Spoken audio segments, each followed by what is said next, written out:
नमस्कार दोस्तों, कैसे हैं आप सभी लोग। उम्मीद करती हूँ कि आप सभी लोग अच्छे हैं, स्वस्थ हैं और अपने अपने घरों में अपने अपने कामों में बहुत मस्त हैं। तो दोस्तों, जैसे कि आपने पिछले ब्लॉग में देखा ही है कि अब होली में एक ही हफ्ता बचा है, तो अब लग गई हूँ जोर शोर से लिपाई पुताई के काम पे।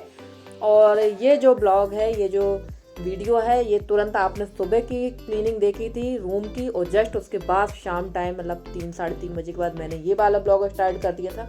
क्योंकि मेरा घर है पूरा कच्चा और साफ सफाई बहुत ज़्यादा करना है, और जब तक मेरा काम कंप्लीट नहीं होता है मुझे होती है बहुत घबराहट। और एक ही हफ्ता है और घर पूरा कच्चा है, जैसे कि मैंने अभी बताया। और एक दिन अगर मैं एक एक कमरे को भी करूँगी तो भी मेरा घर पूरा कंप्लीट लिपाई पुताई नहीं हो पाएगी, क्योंकि मैं सारा जो घर है ना ऊपर से साफ कर रही हूँ, जाला वगैरह निकाल कर झाड़ झटकार कर ही लिपाई पुताई कर रही हूँ। तो थोड़ा सा उसमें लग जाता है टाइम, तो मैंने कहा चलो यहाँ की भी लिपाई कर ही देते हैं, क्योंकि यहाँ भी बचा हुआ क्या, अभी तो सिर्फ एक ही कमरे की लिपाई पुताई हुई है, ये भी सारा काम कंप्लीट करना है। तो बिल्कुल लग गई हूँ, और सच कहूँ तो सुबह 5 बजे से रात को 10 बजे तक कोल्हू के बैल की तरह काम करती रहती हूँ। सुबह से शाम कैसे होती है, इतना बड़ा दिन कैसे निकल जाता है, मुझे तो ये भी समझ में नहीं आता है इस काम के चक्कर में। और बहुत सारे लोग बोलते हैं कि आप इतना काम करते हो, इतनी मेहनत करते हो, पर क्या करूँ, मेरी खुद समझ में नहीं आता कि मेरा काम कैसे बढ़ता जाता है। और काफ़ी लोग बोलते भी हैं कि मजदूर लगा लो, और इस बार मैं सोच भी रही थी कि कोई मजदूर बुलवा लूँ। तो अभी हमारे गांव में लग गया है मनरेगा का काम, तो कोई भी मजदूर नहीं मिल रहे हैं। और किस्मत मेरी ऐसी ही है कि अगर मैं किसी से हेल्प लेना भी चाहूँ तो मेरी हेल्प जब ज़रूरत होती तो कोई हेल्प करने को तैयार नहीं होता है। तो कोशिश मेरी यही रहती कि मुझे किसी की हेल्प ना लेना पड़े और मेरा काम समय से पहले हो जाए। तो चलिए एक एक दिन करके और एक एक टाइम करके लिपाई पुताई का काम करेंगे तो सारा काम हो ही जाएगा। तो देखिए यहाँ पर सिर्फ इतना ही पोर्शन जो है गोबर से लीपने का है, थोड़ा सा और पीछे तरफ है। बाकी जो पीछे वाला हिस्सा वहाँ भी सीमेंटेड है और आगे वाला हिस्सा भी सीमेंटेड है, ये भी बड़ा आश्चर्य की बात है। बाकी बीच का हिस्सा कच्चा है, तो इसकी हम लिपाई कर देंगे। और आज मुझे करना है अपने पूजा वाले रूम की भी साफ़ सफाई। तो देखिए मैं यहाँ आ गई थी, और ये पूजा वाला कमरा है, यहाँ हमारे भगवान है, थोड़ा सा स्टोरेज का सामान है, तो यहाँ की साफ़ सफाई कर देंगे। क्योंकि यहाँ ना हम लोग बगैर नहाए नहीं आते हैं, बगैर नहाए यहाँ की साफ़ सफाई नहीं करते हैं, कोई भी चीज़ नहीं छूते हैं। और ये जो झाड़ू है ये भी पूजा वाले कमरे की ही झाड़ू है, इसका उपयोग हम लोग बाहर नहीं करते हैं यहाँ का झाड़ने के लिए। और भगवान के पास जाला वगैरह लग जाता है ना, तो उसके लिए हमने ये झाड़ू रखी है। ये नई झाड़ू खरीद के लाए थे, उसी से हम लोग जाला साफ़ करते हैं। और यहाँ भी साफ़ कर दूँगी क्योंकि काफ़ी जाला लग चुका है। और देखिए जो खिड़की दिख रही ना, जहाँ पर ये जहाँ झाड़ू मार रही हूँ उसके उस तरफ मेरी रसोई है, तो यहाँ भी झाड़ के मैंने साफ़ सुथरा कर दिया। क्योंकि जब यहाँ नहाए नहीं रहते ना तब ध्यान आता है कि सफाई करना है, तो मैंने कहा अभी कर लेते हैं, अभी टाइम है, फिर सुबह फिर वही दूसरे काम में लग जाओ तो ध्यान भूल जाता है। और यहाँ की साफ़ सफाई भी बड़े उसमें करना पड़ती है, बड़े कोई त्यौहार या उसमें हो पाती है। झाड़ू तो लग जाती पर लिपाई पुताई करने में काफ़ी टाइम लग जाता है। और काफ़ी लंबे समय के बाद यहाँ की लिपाई पुताई हो रही है, कि जैसे कि मैं बता चुकी हूँ कि यहाँ नहाने के बाद ही हम लोगों का आना होता है, तो नहाने के बाद ही यहाँ की साफ़ सफाई करते हैं। तो वैसे भी जहाँ भगवान का स्थान होता है, जिसके भी घर में पूजा स्थान होता है, मंदिर होता है, वो नहा धोकर ही साफ़ सफाई करते हैं।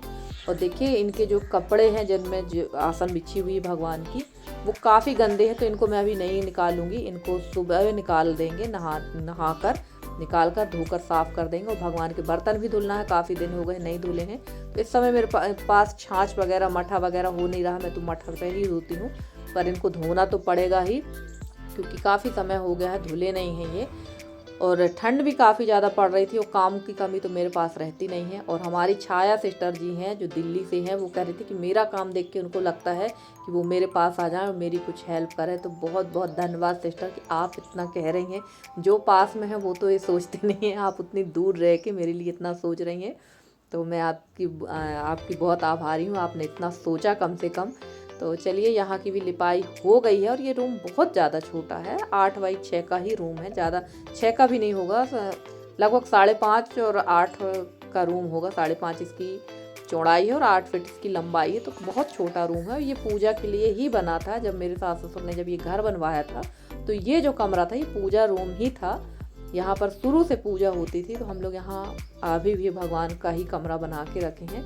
और सच कहूँ तो ये रोज़ रोज़ की लिपाई पुताई में ना इतनी ज़्यादा थकान होती है फ्रेंड्स। अभी भी मैं वॉइस ओवर कर रही हूँ, मुझे बहुत थकान हो रही, क्योंकि अभी भी मैंने लिपाई पुताई करके ही आज मैं 12-1 बजे फ्री हुई हूँ और अभी भी मुझे थकान लग रही है। और कभी कभी लगने लगता है कि कब मेरा घर जल्दी कंप्लीट हो, कब मैं इस लिपाई पुताई से छुटकारा मुझे मिले, क्योंकि सच कहूँ तो मैं बहुत ज़्यादा तंग आ चुकी हूँ। लगभग मेरी शादी को 20 साल हो गए और 20 साल से यही सारा काम करते करते बिल्कुल शरीर मेरा थक चुका है। आप लोग कहेंगे कि आज मैं कैसी बात कर रही हूँ, तो ना चाहते हुए भी मुझे काम तो पड़ता ही है और करना ही पड़ता है। और बैठने की मेरी आदत भी नहीं है, मैंने शुरू से काम किया है, तो अब मुझे बैठे अच्छा भी नहीं लगता। और घर गंदा मुझे बिल्कुल पसंद नहीं है, साफ़ सफाई मैं पूरी करती रहती हूँ। और अभी मेरा घर बहुत अच्छा लगेगा गर्मी तक, और बारिश में आप मेरे घर का हाल देखिएगा, घर का हाल बेहाल हो जाता है, बहुत ख़राब हो जाता है। अभी तो एकदम साफ़ सुथरा लग रहा है। और ये सूजी के पापड़ हैं, ये भी सूख गए थे, ये मैंने सुबह बनाए थे। और काफ़ी कुछ पापड़ तो हमारे कौआ खा ही गए, मैंने बताया ही था, और जो है उनको मैंने निकाल लिया है। तो चलिए पापड़ वगैरह मैंने सब रख दिए थे और उसके बाद मैं आ गई थी रसोई में, क्योंकि मुझे बनाना था खाना, तो चूल्हा जलाने की मेरी हिम्मत बिल्कुल नहीं थी फ्रेंड्स। और रसोई भी मेरी इतनी ज़्यादा ख़राब है ना कि जैसे आपने देखा है कि जब इसमें आग लगी तो पानी डाला था हम लोगों ने, बहुत ज़्यादा इसमें पानी था, तो पानी की वजह से यहाँ का फ़र्श काफ़ी ख़राब हो गया है। तो इसकी भी हमको करना है लिपाई, पर वो एक ही दिन में तो नहीं हो पाएगी, धीरे धीरे करेंगे। तो मैं सोच रही थी कि जब इसकी करना ही है तो बार बार मेहनत करने का कोई मतलब नहीं, सिर्फ गोबर से लिपाई करके अभी काम चला लेते हैं, उसके बाद सीधे पुताई करके इसको भी चमका देंगे, क्योंकि रसोई जब साफ़ सुथरी रहती है ना तभी अच्छी लगती है। और मैं यहाँ पर बना रही थी सोया बड़ी की सब्ज़ी। तो सोया बड़ी को तेल में भून कर मैंने खौलते पानी, मतलब पानी को अच्छा खौला लिया था, उसमें डाल दिया है। तो चलिए सिंपल तरीके से ही सब्ज़ी बनाएंगे। प्याज अदरक लहसुन का पेस्ट ऑलरेडी तैयार कर रखा है, टमाटर का पेस्ट, और जो हमारे पास बेसिक से मसाले रहते हैं, धनिया मिर्ची और थोड़ी बहुत देगी मिर्च है मेरे पास में, और किचन किंग है, वही डालूंगी। गरम मसाला तो हम लोग के यहाँ कोई खाता नहीं है, मुझे भी ज़्यादा गरम मसाला पसंद आता नहीं है। और जो गरम मसाला मेरे पास में वो घर का बना गरम मसाला तो बहुत ही ज़्यादा तेज़ है, तो ज़्यादा गरम मसाला का उपयोग हम लोग करते नहीं हैं, तो सिंपल यही मसाले डालेंगे। और मेरी एक प्यारी सी सिस्टर है वर्तिका सिंह जी, वो मेरे से पूछ रही थी दीदी आप होली खेलती हैं? तो नहीं सिस्टर, मुझे नहीं लगता कि मैंने होली कब खेली थी, मुझे तो ये भी याद नहीं है। और जब से मेरी शादी हुई तब से तो नहीं ही खेली है मैंने होली, कभी एक आध बार खेली हो तो ध्यान ही नहीं है मुझे, मैं बिल्कुल होली नहीं खेलती हूँ। और 2 साल से तो मेरे यहाँ दुख का त्यौहार ही चल रहा है, ये भी दुखी त्यौहार है। और होली तो जैसे कि मैंने कहा, होली में खुद याद नहीं मैंने कब होली खेली थी। तो चलिए यहाँ सब्ज़ी तैयार हो गई, क्योंकि ना मेरे पास काम ही इतना ज़्यादा रहता है कि मैं काम के चक्कर में सारी चीज़ें भूल चुकी हूँ, क्या है मेरी लाइफ, खुद क्या थी क्या हूँ मैं खुद भूल चुकी हूँ।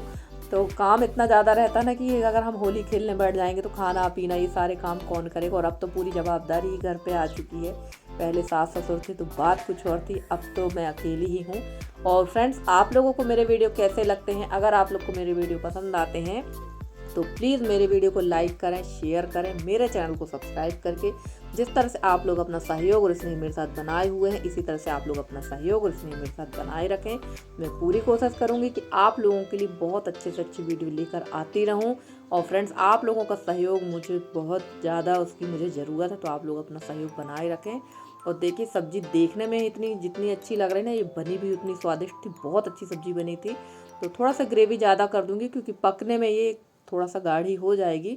और कोई भी हम बड़ी की सब्ज़ी बनाते हैं ना तो थोड़ी पतली ही हमको रखना चाहिए, क्योंकि वो पानी बहुत ज़्यादा एब्जॉर्ब करती है। तो चलिए सब्ज़ी बन चुकी थी, एक तरफ कर दूंगी सब्ज़ी और दूसरी तरफ बना लेंगे रोटी, क्योंकि यसी को अगर भूख लग जाती है ना तो उसको तुरंत खाना चाहिए रहता है। और टाइम भी काफ़ी हो चुका था, लगभग बज गया था 9। और जैसे कि मैं बता चुकी हूँ कि सुबह 5 बजे से रात को 10 बजे तक एकदम काम मेरा लगा ही रहता है, तो फटाफट से रोटी ही बनाएंगे। और इस समय एक टाइम सब्जी रोटी बन रही है और एक टाइम दाल चावल बन रहा है। सुबह मैं दाल चावल ही बनाती हूँ, क्योंकि सुबह टाइम इस समय लिपाई पुताई के काम में काफ़ी टाइम हो जाता है, और गाय वगैरह भी मेरे पास हैं, तो लगभग मुझे सुबह तो 12-1 बज ही जाता है इतना काम करते करते। और 1-1.5 घंटे रेस्ट करने के बाद फिर मेरा काम स्टार्ट हो जाता है। तो फ्रेंड्स आज का वीडियो आप लोग को कैसा लगा ज़रूर बताइएगा। और ये देखिए रोटी भी यहाँ सिकने लगी थी और सब्जी भी हमारी पक चुकी है। थाली लगाकर मैंने आप लोग को नहीं दिखाया है, वो मैं आप लोग को अगली वीडियो में दिखाएंगे। तो आ जाइए आप लोग भी खाइए गर्मा गर्म रोटी और सब्जी। और आज का हमारा और आपका साथ इतना ही है। मिलते हैं अगले वीडियो में, तब तक के लिए bye bye and take care.